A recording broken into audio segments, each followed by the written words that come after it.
قبل ما نبدأ صلوا بينا على النبي. بيبدأ موسى يسألنا وبنشوف أبطالنا واللي بيكونوا راكبين العربية مع أهلهم ومبسوطين كلهم، وبتتكلم الأم مع بنتها وبتوصيها على كندال حبيبها لأنهم هيتجوزوا قريب، وبيكون الأب بيوصي ابنه برضه. وفجأة بتيجي عربية نقل كبيرة بتدخل فيهم وبتقلب عربيتهم، وبتفوق شيلي في المستشفى، وأول حاجة بتعملها إنها بتقوم تدور على كندال علشان تطمن عليه. وشيلي أول ما بتدخل الغرفة اللي فيها كندال بتلاقي مامته في وشها بتضربها بالقلم، وبتقول لها أنت إزاي اتجرأتي وجيتي لحد هنا، وبتلومها على اللي حصل وبتقول لها ان مامتها السبب في الحادثه دي وانها السبب في موت والد كندال. وشيلي بتنهار من العياط اول ما بتعرف خبر موت باباه، وبتحاول انها تعتذر من مامته وتهديها لكنها بترفض تسمعها، وبتطردها بعد ما بتحذرها ما تحاولش تقرب من ابنها تاني. وشيلي بتستوعب هنا ان علاقتها بكندال انتهت خلاص، وبتكون شيلي لسه ما استوعبتش اللي حصل، وبتلاقي الممرضه في وشها بتبلغها بخبر موت مامتها وانهم للاسف ما عرفوش ينقذوها. وشيلي بتنهار من العياط والصدمه، وكندال في الوقت ده بيفوق، واول حاجه بيعملها انه بيسال عن حبيبته شيلي. فمامته بتعرفه انها مشيت مع مامتها بعد ما عرفت انه دخل في غيبوبه، يعني من الاخر كده اتخلت عنه وباعته، وكمان والده مات بسببهم. كندال هنا بيتصدم فيها صدمه عمره، وبيبعت لها رساله مع المساعد بتاعه قبل ما تسافر بيقول لها انه مش عايز يشوف وشها تاني. وفي اللحظه دي بنشوف ورقه سونار في ايد شيلي، وبنعرف انها حامل منه وهو ما يعرفش. ومن بعدها بيعدي 5 سنين على الحادثه دي، وبترجع شيلي مع بنتها من السفر، وبنعرف من كلامهم ان بيل تعبانه ومحتاجه تعمل عمليه ضروري، وده سبب رجوعهم تاني. ويشاء القدر ان كندال يشوفها بالصدفه وهي رايحه على المستشفى، وشيلي بتعرف من الدكتور ان مرض بنتها معقد ولازم تتحجز فتره قبل اي حاجه، والدكتور بيطمنها ان هنا امان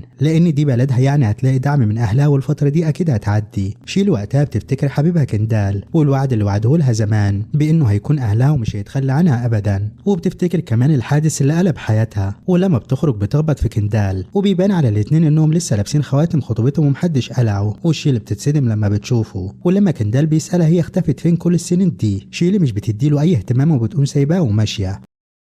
وفي اللحظة دي بيل بتنده عليها بماما وبتطلع تجري عليها، وشو بيعتذر لها لأنه سابها تخرج من غرفتها ومنعهاش. وكندال بيتصدم جدا وبيكون فاكر إن شيلي سابته من 5 سنين علشان شو، وإنها اتجوزت وخلفت وعاشت حياتها وسابته وهو بيدور عليها، وبيقول لها إنها ست أنانية، وبيفلت منه كام كلمة كده مش حلوين. فشو بيتعصب وبيضربه، وبتحصل بينهم خناقة بسيطة، فبتدخل أنا عليهم واللي بتتفاجئ أول ما بتشوف شيلي، وبيبان عليها إنها غيرانة على كندال. وقام بتقول لشيلي إن هي وكندال اتخطبوا فرحهم الشهر اللي جاي، وشيلي بتبارك لهم وبتاخد بنتها وشو وبيمشوا. بس بيل بتكون طفلة ذكية وبتاخد بالها ان كندال هو والدها، ولما بتسأل شيلي عنه بتنكر انه والدها، فبيل بتقول لها ما تكذبش عليها لان ده نفس الراجل اللي شافته معاها في الصورة. لكن شيلي بتتحجج انهم كانوا صحاب مش اكتر، وبيحاول شو انه يغير الموضوع، وبيوعد بيل انها لما تخف هياخدها ويعزمها على الاكل اللي بتحبه. وبتخرج شيلي بالليل وبتلاقي كندال بيشدها وبيقرب منها فجأة وبالعافية، فبتزقه وبتفكره انه خاطب وان اللي بيعمله ده ما يصحش. كندال بيتهمها انها السبب في موت والده وانها خاينة وما تستاهلش حبه وبيسيبها وبيمشي. وشو بيكون سامع ده وبيبقى شايف انها مش كده والاحسن تعرفه الحقيقة وان بيل تكون بنته، بس شيلي بترفض علشان مش عايزة تقلب له حياته من اول وجديد ولا تقلب حياتها هي كمان. وبيجي لها مكالمة من مادلين صاحبتها بتقول لها انها عرفت عنوان الدكتور شان اخيرا، واول ما بيجي النهار بتروح لشيلي على البيت، بس الشغالة بتخرج وبتقول لها ان الدكتور مشغول جدا وما بيستقبلش حد، ولو استنيته ممكن تستنى لحد بالليل كمان. وشيلي ما بيكونش عندها مانع تستنى حتى لو عمرها كله لان ده الوحيد اللي قادر ينقذ بنتها. وبنشوف كندال واللي بيكون واقف مع صاحبه ابن الدكتور شان، وبتطلع الشغاله تقول لهم ان الجو بدأ يبرد والتلج هيتساقط، لكن كندال بيرفض يدخلها وبيقولوا ان مفيش في قلبه رحمه تجاه الست اللي سابته كانت السبب في موت والده. وفعلا الدنيا بتتلج، لكن شيلي بتفضل ثابته ومتحمله ومش بترضى تمشي لحد ما جسمها بيجيب اخره وما بيقدرش يتحمل اكتر من كده. بس قبل ما تقع كندال بيسندها وبياخدها في حضنه، وبتفوق شيلي وبتلاقي نفسها في الغرفة وكندال في وشها بيسألها هي عايزة من الدكتور شان ايه، وشيلي بتقوله انها محتاجة تقابله علشان بنتها تعبانة. كندال وقتها بيستغل الموقف وبيقول لها انه يساعدها توصل له بس بشرط تقضي الليلة معاه. شيلي من غير اي تفكير او تردد بتوافق لانها مستعدة تعمل اي حاجة علشان بنتها تعيش بخير، لكن ده بيخلي كندال يحس بالقرف منها وقد ايه هي رخيصة علشان تكون ست متجوزة وتخون جوزها. وبيفتكر بقى ان هي لما كانت معاه زمان كانت بتخونه برضه، وبيقول لها كلام قاسي جدا. فبتدخل مامته واللي اول ما بتشوف شيلي بتضربها برضه بالقلم، وبتتمنى انها رجعت علشان تغوي ابنها من تاني، وبتقول لها ان كندال خاطب وهيتجوز واحسن لها يعني تبعد عنه، كفايه انها كانت السبب في موت جوزها. شيلي بتكذب عليها وبتقول لها انها متجوزه وعندها طفله، يعني مفيش اي مشاعر عندها تجاه ابنها كندال، وبتسيبها وبتمشي. وبيجي لشيلي مكالمه من المستشفى بتعرف منها ان حاله بنتها خطر جدا، فبتقع من طولها من الصدمه، وبيكون كندال شايفها وعايز ينزل لها بس بيحاول يقسي قلبه عليها ويمنع نفسه. بعدها شيلي بتعرف من الدكتور الدكتور انهم عملوا كل اللي يقدروا عليه، ولو ما قدروش يوصلوا للجراح المناسب مش هيقدروا ينقذوا بيل. وبتلاقي شيلي كندال في وشها فبتترجاه يساعد بنتها ويوصلها بالدكتور شان. كندال بيهديها وبيطمنها انه كلمه خلاص، وفعلا بتلاقي الدكتور داخل عليهم، وشيلي بتشكر كندال واللي بيقول لها انه للاسف مش جاحد زيها علشان يشوف حد بيموت قدامه ويمشي ويسيبه. ولما بيمشي بتسالها صاحبتها لو كان جه علشان عارف ان بيل بنته. شيلي بتقول لها انه ما يعرفش حاجه وانه كمان هيتجوز قريب وعلشان كده مش لازم يعرف الحقيقه. وشو بيتعصب وبيقول لها يعني انت سافرت وعانيت لوحدك كل ده وفي الاخر هيتجوز غيرك كده عادي؟ يا ريتك ما خلفت الطفله دي. وفي اللحظه دي بيدخل كندال واللي بيسمع الكلمه دي وبيتجنن، وبيدخل يضرب شو لانه فاكر انه بيتكلم عن بنته علشان تعبانه. وبيقول لشيلي بقى هو ده اللي سبتيني علشانه؟ ده حتى ما بيحبش بنته علشان يحبك. وبتتعصب عليه مادلين ولسه هتقول له انه بيل هي بنته. بيخرج الدكتور يقول لهم انهم محتاجين دم بسرعه، وبتكون فصيله دم بيل نفس كندال. وتاني يوم بيطمنها الدكتور على بيل وانها بقت كويسه وتقدر تخرج في اي وقت. شيلي بتشكره على مساعدته وبتاخد بنتها وبيروحوا يزوروا قبر مامتها وجدها قبل ما يرجعوا على لندن. بس بيل بتكون مش عايزه ترجع، وده لانها سمعت مامتها وهي بتتكلم مع مادلين عن ان كندال هو والدها، لكنها مش بتواجه مامتها وبتسكت. ولما شيلي بتسيبها بتروح تجيب حاجه وبتقابل مامة كندال واللي كالعاده بتغلط فيها وبترمي اللوم عليها في موت جوزها. وشيلي المره دي مش بتسمح لها تهينها، ولما بيشوف ده كندال بيزعق معاها لان مامته قلبها تعبه وما بتتحملش حاجه، وبيقول لها مش كفايه كنت السبب في موت ابويا. شيلي وقتها بتنفجر وبتقول ان هي كمان خسرت مامتها في الحادثه فكفايه بقى لحد كده. كندال بيتصدم لانه ما كانش عارف ان مامتها ماتت ولان مامته خبت عليه، ولما بيجي يواجهها بيلومها انها كذبت عليه. فبتتعصب لانه لسه بيسمع كلام شيلي وبيمشي وراها، ومن كتر الزعيق بتتعب وبتفقد وعيها. وبتفوق وهي في المستشفى وبتلاقي ان داخله تطمن عليها وتحاول تهدي الدنيا بينهم. وشيلي بتكون جايبه لهم الاكل وجايه تطمن عليهم، لكنها بتسمع ان بتتكلم معاهم عن الفرح فبتحس ان وجودها مش مستحب وبتمشي. ولما بتخرج ان كندال بيتكلم مع مامته في انه اكتشف انه فحوصاتها كويسه، يعني هي مش مريضة قلب ولا حاجة، وضحكت عليه علشان بس يخطب آن. وما بتقدرش مامته تنكر ده وبتقول انها عملت كده لمصلحته وانه لازم ينسى شيلي ويكمل حياته مع خطيبته، بس هو بيكون خطبها علشان تعبها، وبما انها مش مريضة وخدعته فملهاش الحق تتدخل في حياته خالص. وبيروح علشان يفهم من شيلي اللي حصل وقتها لكنه مش بيلاقيها، وبيعرف من الممرضة انها اخدت بنتها وهتسافر لندن تاني. وشيلي بتكون في المطار بتبص حواليها كانها مستنية كندال يجي يوقفها، ولما بتحس انه مش هيجي بتلاقيه بينده عليها. وعلى الرغم من انها بتكون مبسوطة جدا من جواها الا انها بتبين العكس وبتتكلم معاه باسلوب وحش جدا. وكندال بيلومها لانها مشيت من غير ما تعرفه، مع انه ساعتها تلاقي الدكتور شان وتنقذ بنتها. فشيلي بكل جحود بتقوله انها هتبقى تخلي المساعد بتاعه يتواصل معاه ويرد له اللي دفعه، وبتمشي وبتسيبه. وبيل بتلاقي والدها مش عارف يتصرف وخلاص هيمشوا فبتتذاكى وبتساعده، وبتعمل نفسها تعبانه وبيغمى عليها فجاه. وكندال بيتخض جدا عليها وبيشيلها وبيجري بيها على المستشفى، وبيطمنهم الدكتور عليها وانه طبيعي تحس بشويه تعب بعد العمليه. وشيلي بتاخد شو على جنب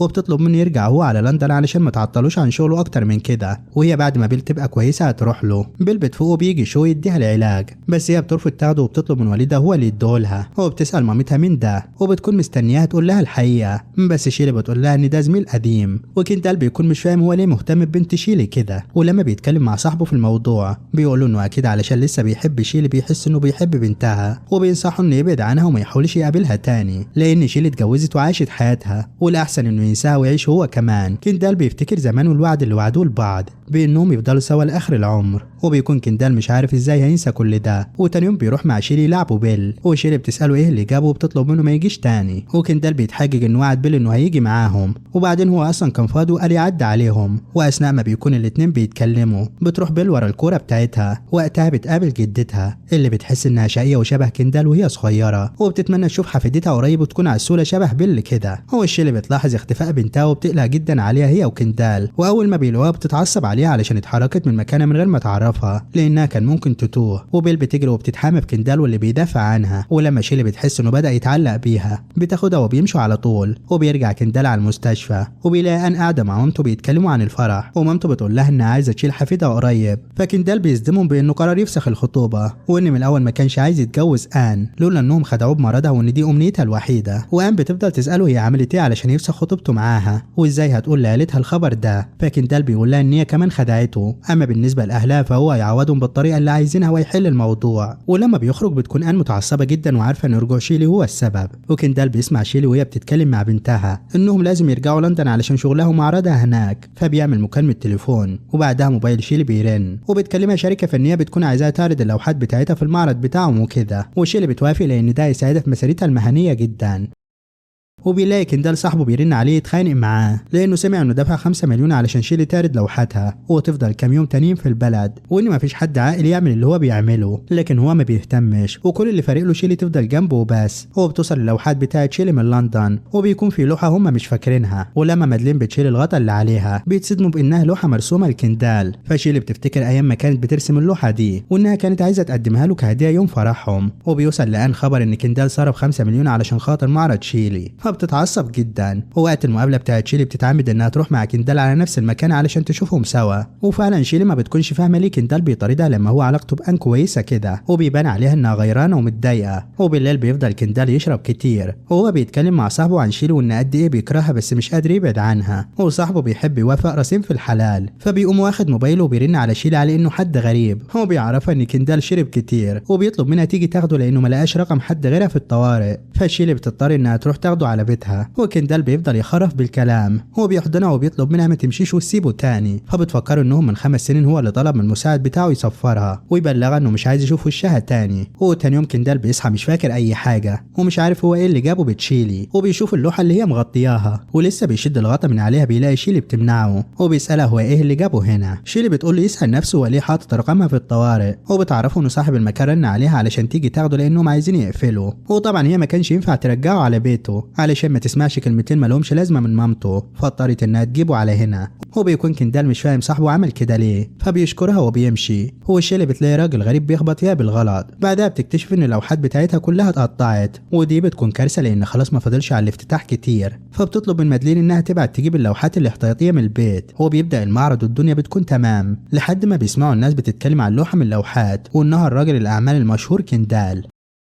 فبتتصدم وبتروح تبص بتلاقيه معرض ورسمتها لكندال بالغلط، والكل بيتكلم وبيسأل عن علاقتها بيه. وكندال بيفتكر انها كانت وعدها ترسمه زمان، وبما انها وفت بوعدها يبقى اكيد بتحبه. فبيروح بكل عفويه حاضنها قدام كل الموجودين وبيطلب منها ينسوا الماضي ويرجعوا، لكنها بترفضه قدام الكل. وشو كمان بيزقه وبيطلب منه يلزم حدوده، فكندال بيعتذر لها قدام الكل وبيمشي والدموع في عينيه. وبيلا ما بتلاقي مامتها زعلانه بتفتكره بيتنمر عليها فبتتضايق وبتكرهه. ومامة كندال بتشوف الاخبار وانهم بيتكلموا عن وجود علاقه بين شيل وكندال فبتتعصب. ولما بتشوف بيل بتفتكرها وبتحس انها حفيدتها، وبتكون حالفه انها تاخدها من شيل لو هي حفيدتها فعلا. وبيل بتعتذر من مامتها وبتعرفها ان هي كذبت عليها وخدعتها في المطار، وانها عملت نفسها تعبانه علشان ما كانتش عايزه تسافر. وبتفضل تعيط وبتعتذر لانها كانت عايزه تفضل جنب والدها. وشيل بتتفاجئ لان بنتها عارفه الحقيقه وما بتقدرش انها تنكر المره دي، لكنها بتحضنها وبتقول لها انهم لازم يرجعوا على لندن. وتاني يوم شيل بتلاقي صاحبتها بتبعت لها صوره الراجل اللي عمل كده في لوحاتها، وبتعرفها انهم بيدوروا عليه. وجرس الباب بيرن وبتروح بيل تفتح وبتلاقيها جدتها. ما بتشوف شيلي بتتخانق معاها وبتقول لها ان حتى لو ابنها فسخ خطوبته من ان هي مستحيل تتجوزه لانها السبب في موت والده واحسن لها تبعد عنه خالص. وشيلي بتقول لها انها مسافره كمان يومين وانها اساسا مش عايزه ترجع لابنها وست متجوزه. ولما بتمشي مامته بنلاحظ انها اخدت شعرايه من بيل علشان تعمل بيها اختبار الابوه. وكندال بتوصله الاخبار وان مامته راحت على بيت شيلي وعايزه تعمل لبيل اختبار ابوه. وتاني يوم شيلي بتلاقي مامة كندال في وشها جايه تمنعهم من السفر، وبتقول لها انها مش هتروح لاي مكان غير لما النتيجه تظهر لانها شاكه ان بيل حفيدتها. شيلي بتقول لها ان بيل بنتها لكن مش حفيدتها، بس الجده بتشدها بالعافيه. كندال بيوصل في اللحظه دي وبيوقفها، لكن كمان النتيجه بتاعت التحليل بتكون ظهرت وبتكون شيلي خايفه يكشفوا الحقيقه، لكن الغريبه ان النتيجه بتكون سلبيه. وشيلي ما بتكونش فاهمه ده حصل ازاي، بس المهم انها تاخد بيل ويمشوا من هنا. لكن كندال بيمنعها وبياخدها بالغصب هي وبيل على عربيته، وبيمنعها تتصل باي حد، وبيقول لها ان المره دي مش هيسيبها تمشي، وبيرجعها البيت غصب عنها. وبتسأله هو ودى بيل فين، فبيطمنها انها مع المربيه لانه محتاج يتكلم معاها على انفراد. وفجاه بتلاقي شيلي بيحضنها وبيعيط وبيلومها لانها سابته ومشيت بعد ما وعدته انهم يفضلوا سوا لاخر العمر. شيلي بتكون لسه هتحن وتحضنه وتهديه. بتفتكر كلام مامته ان كندال بيكرهها علشان كانت السبب في موت والده، فبتطلب منه يبطل دراما بقى. وبيلاقوا بيل داخله عليهم وبتضرب كندال علشان فاكره انه بيضايق مامتها. كندال بينبه على المربيه تاخدها وتخلي بالها منها، ومن هنا ورايح بيل بنته وتتعامل معاها على الاساس ده. وبتلاقي شيلي جايب لها الراجل اللي بوظ لوحتها وبيحقق معاه قصادها وبيعرف منه انه ان هي اللي امرته يعمل كده. فكندال بيتصل بان وبيطلب منها تجيله على البيت وبيسال شيلي عايزاه يعاقبها على اللي عملته ده ازاي. فبتشكره وبتقول انها هتتصرف في الباقي وان كده الموضوع بينها وبين ان. وبتوصل ان واللي اول ما بتشوف شيلي وبتشوف الراجل بتتخض وبتحاول انها تبرر موقفها. وشيلي بتلومها لانها ما عملتلهاش اي حاجه يعني، لكن ان بتقول لها ان بسببها خطوبتها من كندال اتفسخت وان هي رجعت قلبت لها حياتها. كندال بيقول لها ان شيلي مش السبب وانه من الاول ما كانش عايز يخطبها لان الوحيده اللي حبها هي شيلي وانه بس خطبها علشان مامته. وبتتفاجئ شيلي من ده وبتحاول انها تلم الموضوع وبتقول لان انها ما كانتش السبب في فسخ خطوبتها وانها رجعت علشان بنتها مش اكتر. وبالنسبه للي حصل في لوحتها هي مسامحه فيه وبتسيبهم وبتمشي وبتكون عايزه تاخد بيل ويمشوا، لكن كندال بيمنعها وبيعرفها انها محبوسه هنا ومش هتمشي غير بارادته. وبيقول لها كمان بالنسبه لحبيب القلب فهو بعت له رساله بالنيابه عنها يعرفوا فيها انها بقت معاه. ولما كندال بيحاول يقرب منها بالغصب شيلي بتزقه وبتديله بالقلم وبتقول له انها بتكرهه بتسيبه وبتمشي. وبتلاقي شيلي الخادمه داخله عليها بتديها موبايلها علشان تكلم ان. وساعتها ان بتقول لها انها سعيده تهرب هي وبنتها من بيت كندال وده يعني مش حبا فيها مثلا، لكن علشان طول ما هي هنا مش هتقدر تتجوز من كندال ابدا. وان بتقول لها ان في حفله كمان يومين ولو قدرت تحضرها مع كندال هي هتقدر تهربها من هناك وهتبعت كمان تجيب بنتها من البيت بسهوله وهتكون حاجزه لهم طيران كمان. وبالليل كندال بيلاقي شو داخل عليه متعصب وبيساله فين شيلي. كندال بينكر انه عارف مكانها وبكل برود بيقول له هي مش سافرت معاك، بس شو بيقول له انه عارف انه هو اللي بعت له رساله من حساب شيلي وانه مش هيسكت وهيبلغ عنه انه خاطفها. كندال بيتضايق وبيضربه وبيخلي الامن ياخده يرموه بره وشو بيلاقي انف وشه بتقول له انها عارفه مكان شيلي وهتساعده. وبيرجع كندال على البيت وبيعرف شيلي انه مش هيعرف يتعشى معاها بكره علشان وراه حفله مهمه، فبتطلب منه ياخدها معاه بحجه انها زهقت من حبسه البيت يعني. كندال بيوافق بس بيعرفها انه مش هينفع ياخده بالله علشان الحفله هتبقى زحمه، يعني هيسيبوها مع المربيه احسن. هو تاني يوم بيجهزوا وبيروحوا على الحفله سوا وهناك قام بتغمز الاتنين علشان يجي يشغلوا كندال ويلهوه عن شيلي وبتخلي واحد يطلق عليها المشروب بالغلط وبتروح تاخدها بحجه ان معاها فستان تاني هتدي لشيلي علشان تغير. وبيكون كندال مش مرتاح للي بيحصل لكنه مش عارف يمشي ويسيب الناس اللي معاه دي. وبنعرف ان هي اللي غيرت نتيجه اختبار الابوه بتاع بيل لان يومها هي اكتشفت ان بيل بنته وخافت انه لما يعرف يرجع لشيلي فطلبت من الممرضه تخلي النتيجه سلبيه. وشيلي بتلاقي شوف وشها جاي ياخدها ولما بتروح معاه بيلاقي كندال راجعه لوحدها ولما بيسالها عن شيلي بتقول انها مشيت وان هي اللي جنبه عايزاه. كندال بيقول لها تدعي انه يلحق شيلي والا هيندمها على ايامها اللي جايه كلها. وبيلاقي شو عربيه كندال وراه وبيحاول انه يهرب منه لكن مش بيقدر. كندال بيقطع طريقهم بعربيته وبينزل ياخد منه شيلي بالغصب وما بيقدرش شو يعمل حاجه لان رجاله كندال بتمنعه طبعا. وكندال بياخد شيلي على البيت وبيكون متعصب جدا وبيحاول انه يعتدي عليها لكن لما بيلاقيها خايفه بيمنع نفسه وبيقبلها على دماغها وبيقول لها انه مش هيسيب الا انها حاولت تسرقها منه. وبتحاول شيلي توقفه لكن بيخرج وبيقفل الباب عليها بالمفتاح. وتاني يوم على الفطار شيلي بتسال كندال عن ان وهي خايفه منه وقبل ما يجاوب عليها بيجي لها مكالمه تليفون بتعرف منها انه خلى عيله ان كلها تفلس بسبب عملتها دي وكل الشركات كمان قطعت شركتهم. ساعتها شيلي بتطلب منه يسيب ان وعيلتها في حالها لان هي اللي حاولت تهرب، لكن كندال بيرفض وبيكون شايف انه يستحيل يسامح اي حد حاول ياخدها منه وبيقول لها لو خايفه عليهم او كده انا ممكن اسامحهم بس بشرط انك تتطلقي من شو. فشيلي بتعرفه انه مش هينفع تتطلق من شو لانها ما اتجوزتوش اصلا. فكندال بيتعصب اكتر لانه فاكر ان بيل بنته وازاي خلفت من واحد مستهتر ما اعترفش بيها وبنته لحد دلوقتي. فشيلي بتعرفه ان دي حاجه ترجع لها، المهم يسيب عيله ان في حالها زي ما وعدها. لكن كندال بيغير الشروط لانها اصلا مش متجوزه وبيقول لها انه مستعد يعمل اي حاجه علشانها بس تتجوزه لانه مش هيتحمل يخسرها 5 سنين تانيين من عمره. وشيلي بتفتكر ان كندال هو اللي صفرها ورفض حتى يشوفها لما فاق وما بتقدرش انها تسامحه. وبيل لما بتلاقي الموضوع كبر بينهم بتعمل نفسها اغمى عليها علشان يقدروا يخرجوا من البيت ده. وكندال بياخدها بسرعه على المستشفى وبيل بتفضل تعيط وبتزن على مامتها انها عايزه ترجع البيت ومش عايزه تروح مع كندال تاني. وشو بيوصل وبيدخل يضرب كندال على طول. فشيلي بتتعصب عليهم وبتطلب من كندال يسيبهم في حالهم وشو بيشيل بيل علشان يمشوا لكن الرجاله بتمنعه. وقتها كندال بيتعصب عليهم والدموع في عينيه وبيأمرهم يسيبوهم يمشوا لان هو مش هيجبر شيري عليه اكتر من كده. ولما شيلي بتمشي بيرجع البيت وبيفضل يشرب كتير لحد ما بيتعب جدا وبينقلوه على المستشفى. وبتكون مامته خايفه عليه جدا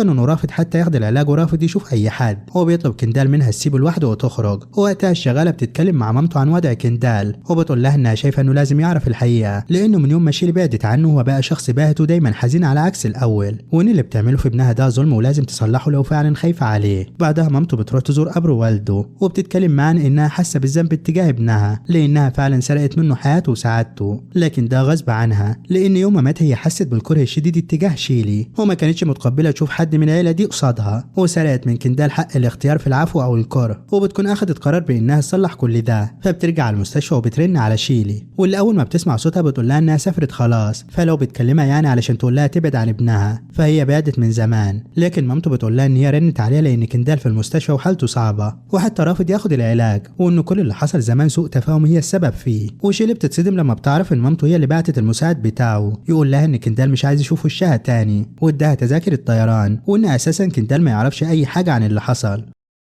وساعتها افتكرها هي اللي اتخلت عنه. وفي نفس اللحظه دي كندال بيسمع المكالمه اللي بين مامته وبين شيلي، وبيتصدم لما بيعرف ان شيلي ما سابتهوش وانها اتجبرت على كده بسبب مامته، وانه كرهها وهي كل ده كانت ضحيه. بيتعب كندال تاني وبتدخل مامته وبتحاول تبرر موقفها، وبتعتذر وبتطمنه انها هتكلم شيلي وتترجاها تسامحه وهترجعها تاني ليه. لكن كندال بيكون محبط وشايف انه مستحيل ترجع وتسامحه، بس بيلاقوا شيلي داخله عليهم، وبتحاول مامته تعتذر وبتطلب منها السماح، لكن شيلي بترفض تسامحها لانها حسستها بالذنب طول السنين دي واذتها. وكندال بيعتذر لها لان هو كمان اذاها بافعاله باسم الحب، وبيقول لها ان المره دي مش هيجبرها تسامحه وتفضل وليها حريه الاختيار. وان بتكون على الباب وشايفه كل اللي بيحصل، وان كمان مامة كندال عايزه ترجع له شيلي، وطبعا ان مستحيل تسمح بده. وشيلي بتخرج بعد ما بتكون ادت كندال العلاج، وبتخرج مامته وراها وبتشكرها لانها رجعت مخصوص علشانهم، وبتسالها لو كانت هتيجي تاني بكره. فشيلي بتعتذر لانها لازم تسافر لان وراها شغل، وبتودعه وبتكون لسه هتمشي. بتلاقي راجل بيجري عليهم معاه آلة حاده وبيكون عايز يخلص عليها، لكن مامة كندال بتفاديها وبتاخد الضربه مكانها. وشيلي بتنهار من الصدمه، والام بتطلب من شيلي توعدها انها تسامح كندال وما تسيبهوش، وفعلا شيلي بتوعدها بده وبتكون منهاره. وكندال بيجي وبياخدها بحضنه وبيحاول يهديها لان هي ملهاش ذنب في اللي حصل ده كمان. بعدها بتفوق مامة كندال وبتعرف منه ان اللي عمل كده الشرطه مسكته وطلع مختل، وبتعرفهم شيلي انها لازم ترجع على لندن، وده علشان بيل عايزاها فهي هتروح تجيبها وتيجي تاني. بتفرح مامة كندال وبتقول لها انهم هيستنوها، وشيلي بترجع على البيت وبتشكر شو لانه اعتنى ببنتها في غيابها، وبتعتذر لانها ما عرفتش تبادله نفس المشاعر. وشو بيسامحها لانها ما كسبتش عليه من الاول، وهو اللي صمم يكون جنبها طول السنين اللي فاتت، وبيتمنى لها حياه سعيده مع كندال. ولما شيلي بترجع البيت مع كندال، بيل بتشوف جدتها وما بتكونش عايزه تتكلم معاها لانها اتنمرت على مامتها، فبتحاول جدا انها تصالحها وبتكون جايبه لها لعب كتير، وشيلي بتطلب منها تاخدهم. وبالليل بتتكلم مع بنتها اذا كانت حابه تسامحهم ولا لا، فبيل بتقول لها ان العم شو عرفها انه كان في سوء تفاهم بين والدها ومامتها، وان ما دام سوء التفاهم ده اتحل هي قادره تسامحهم ومش هيكون عندها اي مشكله.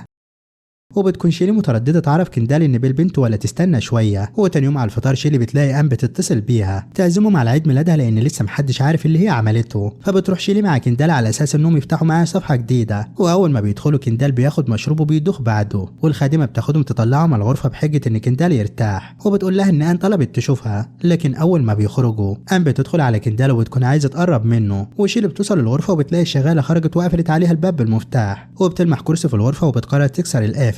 وكندال لما بيحس انها ان بيبعد عنها فبتتعصب ان وهي بتساله ازاي متمسك بشيلي بعد كل اللي حصل ده، حتى بعد ما سافرت ارتبطت بحد تاني وجابت منه بيل. فبيستغرب كندال هي ازاي عرفت ان مامته عملت اختبار ابوه اصلا، وبيشك انها غيرت النتيجه، وان بتحاول تقرب منه بالعافيه، لكن شيلي بتدخل عليهم وبتبعدها عنه، وبتاخد كندال وبيرجعوا على البيت، ولانه متخدر بيقرب منها من غير ما يحس. وتاني يوم شيلي لما بتفوق بتكون عايزه تعرف كندال الحقيقه وان بيل هي بنته، لكنه بيفاجئها انه عارف، وبيقول لها انه شك من كلام ان انها لعبت في التقرير، واتاكد من ده بنفسه، وانه كمان عرف ان الراجل اللي حاول يخلص عليها في المستشفى كانت ان ومامتها اللي باعتينه، وعشان كده عيله ان فلست تماما، وكمان اترموا في السجن عقابا على اللي عملوه. ومامة كندال كمان بتعتذر من شيلي لانها خلتها تعاني هي وحفيدتها، وبتشكرها لانها اعتنت ببيل كويس في غيابهم. وشيلي بتفكرها ان دي بنتها قبل ما تكون حفيدتها يعني، وبتلاقي الام بتديها كل اسهم عيله كندال كتعويض على السنين اللي فاتت. ولما شيلي بترفض كندال بيقول لها ما ترد شديد حماتها وتعتبرها مهر من اول وجديد، فبتوافق شيلي، واخيرا كلهم بيعيشوا في سعاده مع بعض. وهنا بيكون خلص المسلسل. سلام.